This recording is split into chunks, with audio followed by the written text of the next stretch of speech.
everybody, my name is Hilary and I'm the Adult Services Librarian here at Plain City Public Library. I love fall. I've got my pumpkin spice latte ready to go, and today I'm going to be showing you all how to create your very own pumpkin flower arrangement. This can be used as a centerpiece on your table or as a decoration around your home. Let's get started. Okay, let's go over supplies. First, you'll need a carvable foam pumpkin. You'll also need about 8 flower stems. I've also included some fall leaves in mine. You'll need a floral flower block, a handful of stones, and 2 things that are not in your kit: a kitchen knife and a pair of wire cutters. If you don't have wire cutters at home, that's okay. I'm going to show you how to do this craft without them. It will just be easier if you have them at home. If you didn't get one of our kits at the library, that's okay. You can get all of these items at the Dollar Tree. So this whole craft, if you have to do it without one of our kits, will cost you about $4 or $5. Okay, let's get started. The first thing I've done is remove the tag on my pumpkin. Now we're going to cut a hole in the lid. These pumpkins are hollow, so no matter what kind of kitchen knife you're using, there is potential for these knives to go straight through and into your hand. We do not want that. I highly recommend, if you're a kid, to get an adult to help you with this part. You can see that there's a small ring around the top of your pumpkin. This is the ring that we're going to use as our guideline. We want the hole in the top of our pumpkin to be big enough for us to fit our foam block in, but small enough that the flowers are going to overlap the outside and cover up the hole. So I'm just going to go ahead and start cutting around the outside, and I'll have you do the same.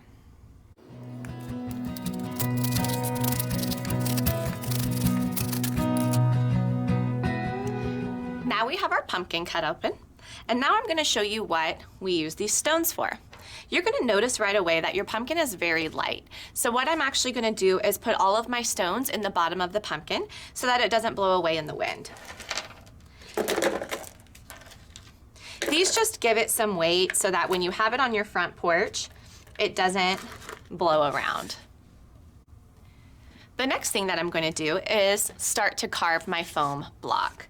So I'll take my kitchen knife from before, and I'm going to kind of eyeball what we have going on here. I want it to go straight down in there, and then I'm going to use anything that I carve off of the edges to fill in the sides. So I'll just go ahead and cut it down a little here. Probably a little.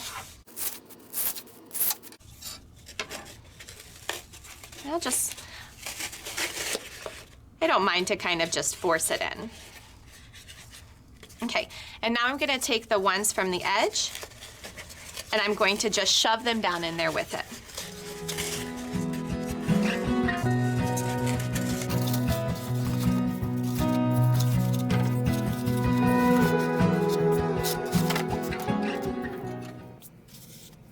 Excellent. So now you have a pumpkin that's full of green floral foam.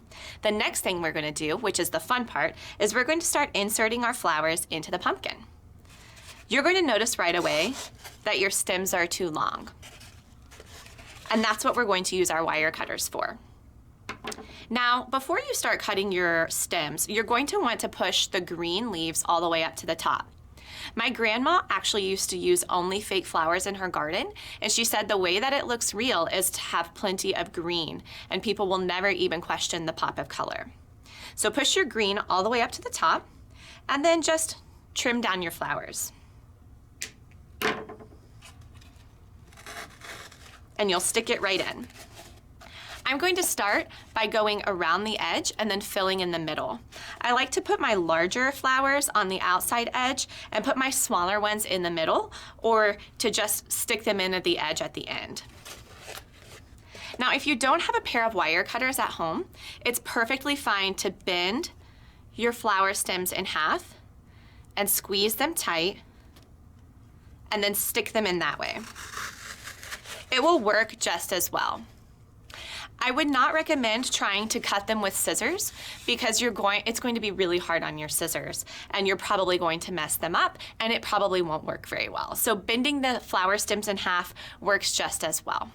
So I'm going to go ahead and fill up my pumpkin, alternating colors, and turning as I go to assess my work.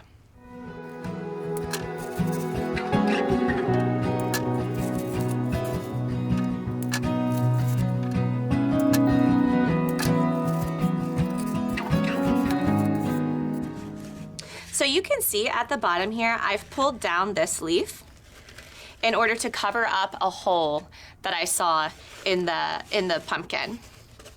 And you can kind of turn it any way that you want and see if there are any holes there. But otherwise, I think this looks great. It's perfect and it's finished. That's it. I hope you all enjoy your pumpkin flower arrangement and all of those pumpkin spice lattes that you can handle.